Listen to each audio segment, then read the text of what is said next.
ঠিক আছে আছে। তুমি বন্দরে কালকে বন্দরে গেছিলা?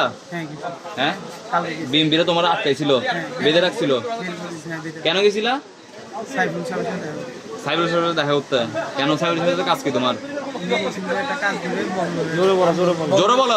সম্পর্কিত আন্দোলন বন্ধ করার জন্য উনি একটা কাজ দিয়ে বলছিল ইয়ে করো, তোমরা আন্দোলনটা বন্ধ করো। আর আন্দোলনটা করতেছিল মিল ভাই। আন্দোলন বন্ধ করার জন্য তোমাকে কি করছে? কাজ দিবে বলছে সাইবুল সাহেবে। বিএমপিরা কেন আটকাইছে তোমাকে? ওনারা হচ্ছে ওনারা আন্দাজ করছে যে আমি ছোট বন্দরে কাজ দিতে যাবো। আচ্ছা, তো তুমি আমাদের সাথে থাকো একসাথে, আমাদের ভাই ব্রাদার, তো তুমি এই কাজ কেন করতে গেলে আমাদেরকে না জানাই আলাদা ভাবে? এটা আমার মনে হয়েছে। হ্যাঁ আমার মনে হয়েছে। তখন তুমি কি এর আগে আরো গেছিলা? হ্যাঁ, এর আগে একবার গেছি। একবার গেছিলা? দুইবার গেছি। দুইবার গেছো।